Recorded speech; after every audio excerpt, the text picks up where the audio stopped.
Hey, Steve, welcome to the show. Is way getting started. Tell us about yourself.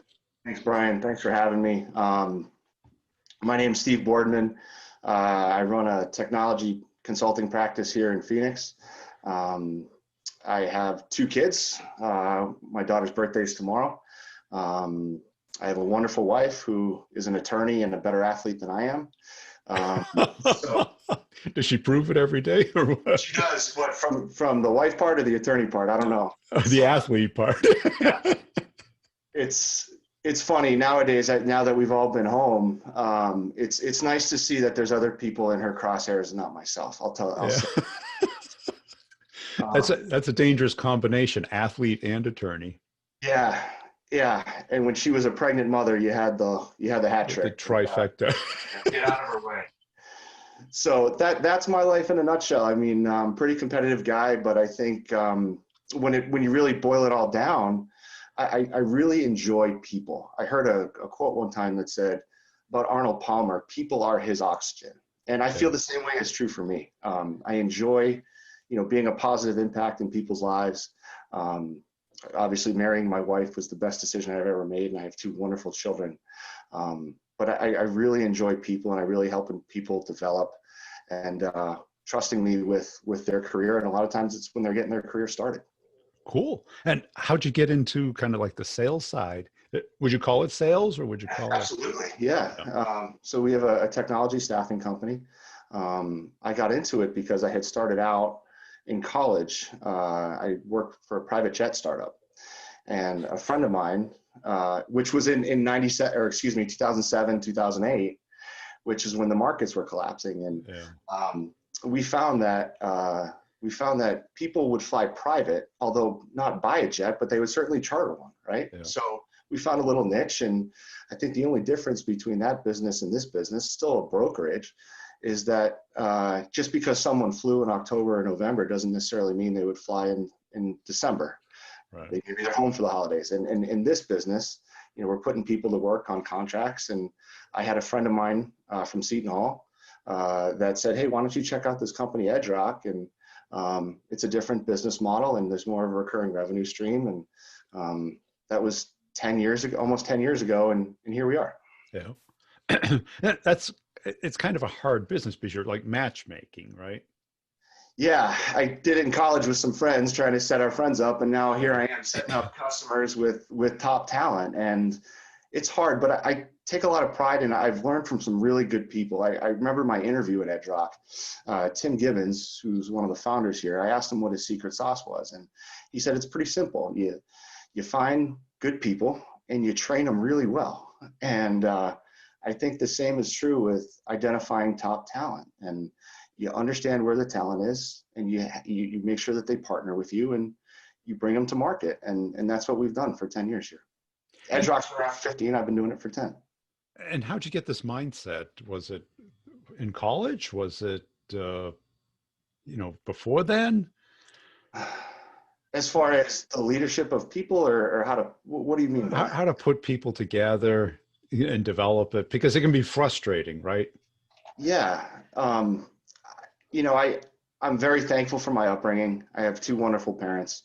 My dad traveled the world when I was a kid. My mom raised us, and I was the oldest of four, and four of us inside of 3.5 years with no twins, and dad's on the road a lot. I remember some stories growing up where you had to keep everyone together, because almost you had to keep everyone alive, because mom can't look at four people at one time. Yeah. And I just think that mindset of we had it called Team Boardman growing up. We're always together. And that's never left me. I had a genuine care for my siblings, my parents. And I think working with people is how I'm able to continue to do that. Yeah. Because that oldest in the birth order, were they tight in age? Yeah. So I was born in January of 87. My sister is June of 88. My brother's September of 89, and my brother's October of 90. So it's back. That's as tight as it gets. I remember having to be when my dad was on the road, I had to be quote unquote the man of the house. And although it's my mom's house, I don't want that to be mistaken. But no, there was a lot of learning things very early as far as the realities of life that I've I've experienced, and I think just comes with the territory of being the oldest. Cool. And what was the motivation to get into leadership versus just staying as in sales? Ah, I've worked for some good leaders. I've had some great coaches, and I think the best memories I have are of some of the things that I've learned from the people I've learned it from. Yeah. And I think naturally people trust me, and I think they see that I can be hard on them, but I can get the best out of them, not for my benefit, but for theirs. And that drew me to it. And being able to, I would say, know that I can protect my crew and help them develop. And then if it works out, great. If not, if I made them a better human being, that's all right too. So, and how do you stay away from kind of like the opposite of that, which is kind of the natural yell at them, get them to do right? Because Well, it's a high pressure job, right? it is. I mean, I remember this story growing up and I'm sure my grandparents will watch this, but that's okay. I remember when we had a bad dream growing up, we could walk over to my parents' bed, and my mother would say, put down a blanket and lay down right beside us. It's okay. You're safe. Yeah. And I know I felt in certain situations in business that I don't want to say I wasn't safe, but I knew what it felt. I run an office here that's 2,500 miles from headquarters. And I wanted people to experience that security blanket, so to speak, that they can trust me, and that that I'm here to protect them, and I'm here to show them how it's supposed to be done for really no return at all. It's just who I am. I'm here to make a positive impact on people. Yeah. And what do you expect in return? Their very best, their ability to listen and try to put into action what I teach them. I think I would say one of my biggest strengths and greatest faults is the same, is that when I lose trust with someone, it's pretty much over. And I do not want to be more vested in your success than yourself. You better own it. And that's what I want in return. I remember coaching a baseball team, and there was a couple of kids that certainly weren't the best athletes, but when you got them to hit a double, actually the kid was from Holliston, the kid that I'm thinking about, he hit a double in a pressure clutch situation. That to me is what I expect. I expect your best, but I want to sit back and watch you flourish as well. Yeah. And loyalty, is that big on Yeah, your list? it is, but I understand we're also in business, right? And Yeah. I expect people's loyalty, but I also expect that they're going to do what's in the best interest of themselves. And sometimes that's with us, and sometimes it's not, and that's okay. Yeah. Because that space can be very transient, can't it? Absolutely. Yeah, Yeah. absolutely. But we always talk about, if you can find one good person a year to add to your team, one pillar, Yeah. one more arrow in your quiver, so to speak, as my boss, Matt Murray, says, you're doing okay. And that's what we strive for. And what do you look for in those people, since you don't know them? You're interviewing them. Yeah. What do you look for? I think I just look for people that are really genuine. I think that's a good start. I'm big on their references, what their references say. Yeah. I've had the wool pulled over my eyes before, and I'm sure I will again. I've made a million mistakes that I'm sure a lot of people watching this that say, well, yeah, he missed there too. But I really, honestly, I look for people's ability to be genuine, their ability to be transparent, their ability to honestly self-reflect and say, here's what I bring to the table, here's where I lack. And I try to think, okay, where can we have this piece fit our puzzle? Yeah. And let's talk about those mistakes, because a lot of people make them. Was it when Sure. you just went with your gut feeling? Was it that, it was a broken toy that you thought you could fix? Yeah, there's yes and yes. When I first came into leadership, I thought you instantly got respected. I just thought that's what it was.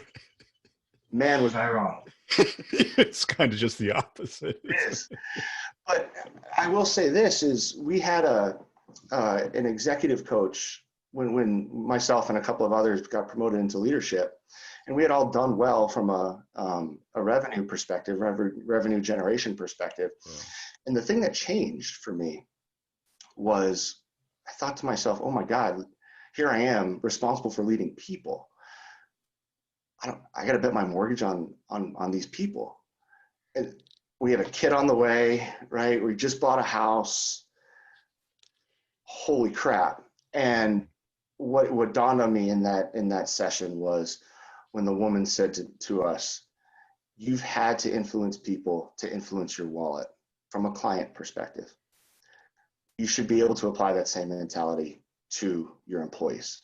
And if you're able to get buy-in from your clients, you should be able to do the same if you do it right. So when I look at our employees here, I look at it as a family. And I would say understanding that I can understand where they're looking to go, help them grow themselves, just like our clients do. I'm going to be able to reap the financial return that I need to, we'll say, keep our house afloat, so to speak. And how was that first year? Did you have the desire to pounce on the deals or hijack them or second guess each decision? All of the above. Yeah. And still to this day, it's a big temptation, right? I can think of a story just with a newer rep that I have here. 3 months ago, there was a deal that was a total dead end, and I needed to let him fall flat on his face so he could learn that, okay, we're chasing a bad deal. And, I heard one time that a lot of times speed bumps and roadblocks, you're either able to get over them and they're the reason why you can get a deal done, or you can also let it be the reason why you can't get a deal done. And I think over time, people need to understand that and say, okay, is this a deal breaker? Is this a good choice, a good deal? Or do I need to walk away from it and spend my time elsewhere? And that's it. Can you look for that in recruitment? Because I always had this analogy. There's certain people that have to touch the stove, meaning that they see the flame, you tell them it's hot, you tell them not to touch it, but there's something in there that says, I have to touch it. And I'm sure you as a father might have experienced that. We've only had one emergency room trip in this entire quarantine, so I think we're doing okay, right? I don't have that mastered. I really don't, as far as who's going to have that, who's not. I need to see it in action. But have the discipline. I'm a talker at heart. And for me, learning how to listen was very difficult. And I'd like to think that I'm as good of a listener out there as there is, because I genuinely care in people. And so to answer your question, how do I identify that early? I certainly don't have a silver bullet. I really don't. Right. Because sales kinds of attracts not a daredevil, but a risk taker. Certainly. Right. Especially in your space, I would think it's much more of a risk taker. Yeah. Higher upside, downside is probably lower than most places. Right. But upside's higher. Absolutely. Yeah. Absolutely. But to your point though, and I think of it, I'm a big golfer, and it's your ability to want to bet on yourself, right? Yeah. And I find very quickly when I interview people who's looking for a higher salary versus who's looking for the bigger upside. And when I hear that someone's more focused on the upside, and by the way, a lot of general managers and team owners have had a lot of intense disagreements when the word upside comes into play in professional sports. But I think generally speaking, with people that I'm interviewing, if they're willing to bet on themselves, there's someone that I want on my team. And how about as far as looking for, people call it coaching, I just look for openness, the ability to discuss a topic without being, putting the helmet on and getting defensive. Sure. Sure. Let's talk about a deal. What do you think is going to happen? Let's play it out 2 or 3 months from now, or whatever the life cycle is. What do you think is going to happen next? Right. Because I think in order to be successful, at least in our business, you have to, I think Jeb Blount called it murder boarding, right? What could possibly go wrong in this deal? right? And we need to be honest with each other and say, where could this thing fall apart? But on the contrary, when you win one, I think it's equally as important to diagnose why you want it and where you want it, because that's what you're trying to replicate. Right. And too often in sales, the rep is thinking one step ahead and has a lot of blind spots because you naturally don't, you go crazy if you look at them all. Yeah. Yeah, I agree with that. But as a leader, you kind of, oh, they're not calling you back. Well, yeah, they might be on vacation. Right? Or they might have went with someone else. Take your call, right? If you're worth their time, they're going to take your call. And it's, I've had reps and I do it myself. I've learned so much from my children. By the way, I think everyone in sales should try this technique. Having kids. Yeah, right. Yeah. But literally, when you ask someone a question, simple questions should get simple answers, right? I mean, is she pregnant or not? There's not a maybe. It is yes or no. And I think when you ask a basic question and get a long answer, someone doesn't know. And the word should, I think, needs to be removed from the dictionary. And I'll say why. My wife asked me one day if the gate was up with the kids. And I said, yeah, it should be. And she said, well, you don't know, right? And so I think it's important. And again, I go back to my children, that when you're asking someone a question, you got to wait 3 seconds for their answer. And again, as a talker, it's very difficult because I want to share my feelings and my thoughts. But when you're with kids, let them articulate who they are and what they want. And it's the same thing is true in sales. And I think, you're going to get a lot more insights if you shut up and let someone finish than if you try to butt in and impose what your own belief is. And how do you develop the people? Time, trust. One-on-ones for me are very important. I think about it. It all starts with a good start for me. Everyone that starts here, and I might have missed one. So I have a caveat out there. I write everyone a letter when they start here and say why I'm excited to have them on my team. And I write that purely from the heart as what I think they bring to the table and where they fit. And that's, to me, how do I develop the people? That's where it starts. And it's really taking the time to sit back and observe, what do they do well? Where do I think they can improve? And where do I choose to impose my will? And I would say you generally have to have a coach them up mentality. And I think you only need to direct people in one of two situations and one of two situations only. When there's an emergency, and two, when they have no idea what the hell they're doing. And other than that, outside of those two situations, you need to find an opportunity to coach someone up and help them build their skills, because that's what's going to really, as a leader, be enjoyable to watch once they figure it out. And what's your flow with the one-on-one? Every week. Not the, how do you start it off? What are you looking for? Yeah. I mean, I just had one this morning with Dan, and first thing we talk about is we bond. We bonded over, he's a football fan. We were talking about football this weekend. But then, I asked, what's the best thing that happened to you last week? And we look at what deals do we have that are up there, right? What do we need to help move through the pipeline? What could be potentially stalling, right? And then ultimately talking about certain situations. It's hard because we're not in the office now, but and a little bit about this conversation. What do you think you did well? What do you think you need improvement on? And I have them explain to me what they believe they need help with, not me tell them. Yeah. I think it's 90% really listening to what their side of the story is and coaching accordingly. So again, to answer your question, it starts revenue, pipeline, and then talk to me about what calls you have coming up. I look at call scheduling like a pipeline, right? Because that's where your business is going to be derived from. So that's how my one-on-ones typically go. But it's very, very personal, very, very coaching. And I don't use that term loosely. It's more so understanding where to push than directing. And I've interviewed probably 150 top reps. And I always ask, what were some of the epiphanies that you had throughout your career? Mm-hmm.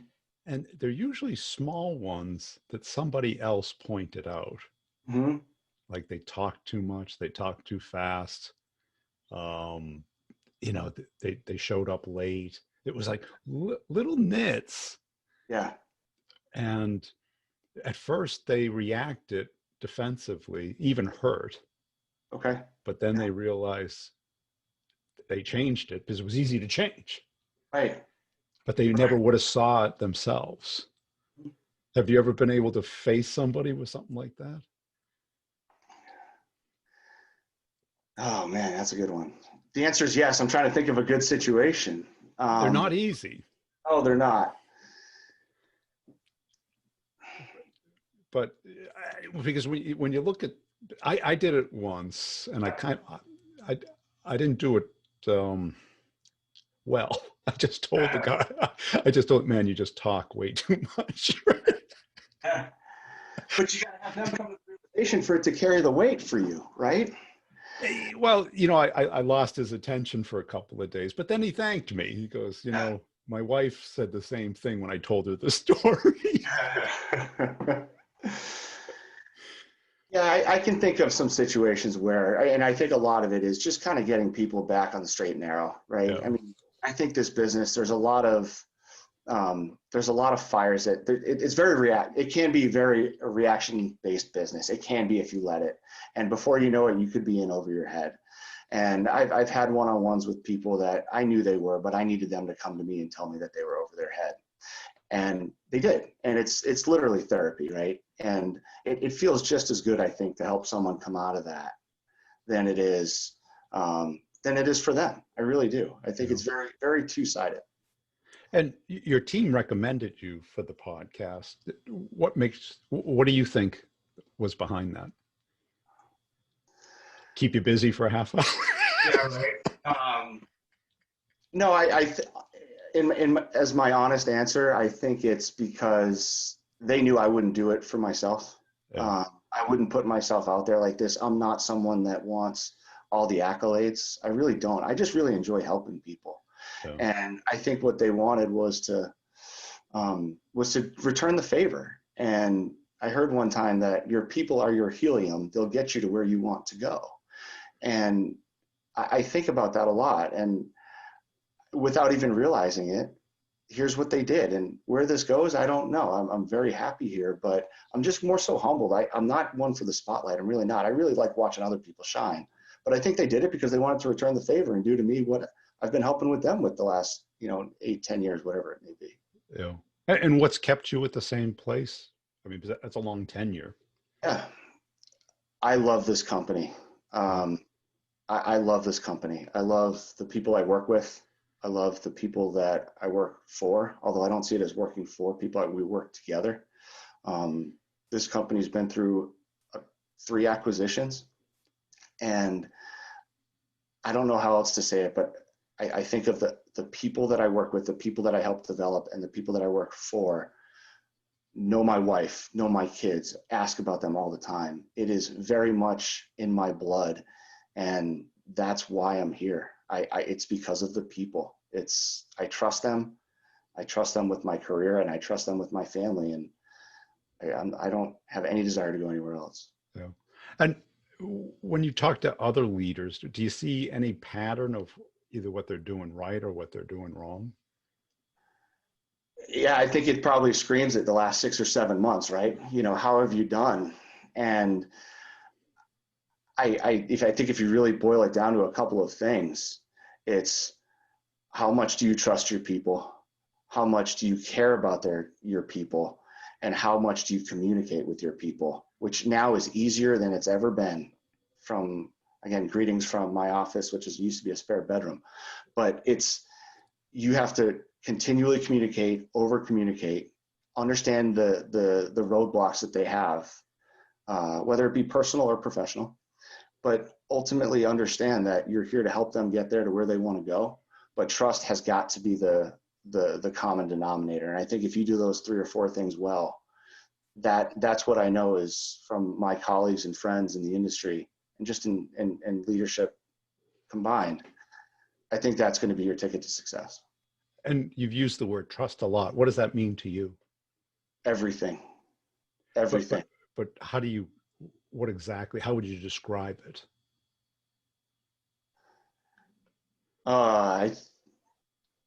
I would say it's someone having your back.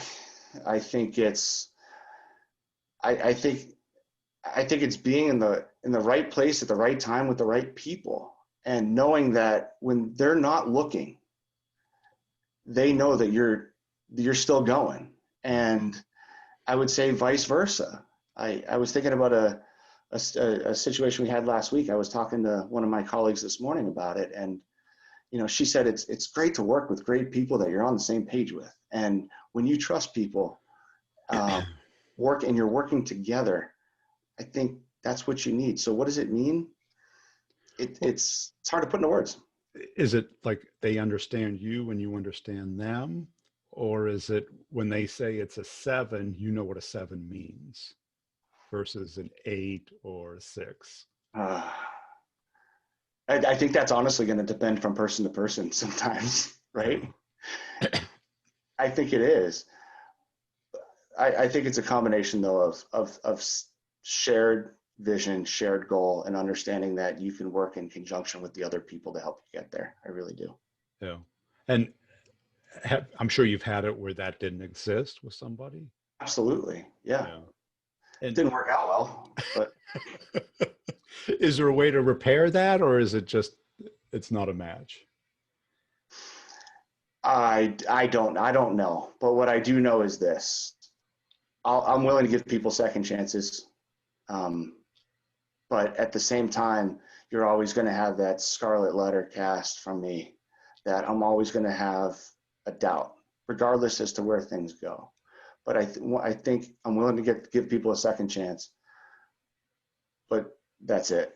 After that, it's not going to work. And was that game playing, lying, backstabbing, or selfishness that gave you that feeling?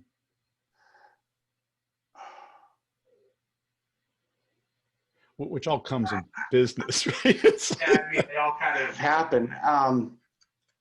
I would say probably someone that, I don't want to say bring you down. That's not a good way to put it. But I think when you tell me you're doing something and I know you're not. Yeah, lying. Yeah, I think it's mostly just lying. When I was a kid, that was my mother's biggest thing is don't lie to me. And I can take the truth. I just need to know it. And my mom always told me a story of her father walked in the house and he asked her a question and he said, tell me the truth. And she said to my grandfather, can you handle the truth? And he walked back downstairs. He didn't want to hear the answer. So that's sort of the environment that I grew up in. I can take the truth. I just need to know it, but don't BS me. Don't try to pull one over me. It's not going to work. Because in a lot of cases, there's people want the lie because they don't want to face the truth. Right.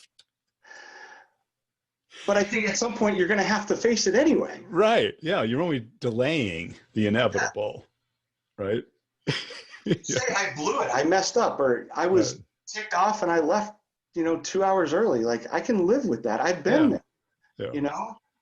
I've had one-on-ones with people over something cold late in the afternoon just to get out and say, I get it. I've been there. I've lived it. There's nothing that you can tell me that I'm going to be disappointed in you with, unless I find out you lied to me. Yeah. So that to me is where it is. Cool. Hey, I really appreciate your time today, Steve. Where can people go to follow you? So go to my LinkedIn. It's LinkedIn. I think it's S Boardman 1. And what I can do is I can post this after. Give me a call. My phone number's right there. My email's right there. And I guess if you really wanted to contact me, I'd be on the first tee box every Saturday morning at the golf course down here. So that's how you get in touch with me.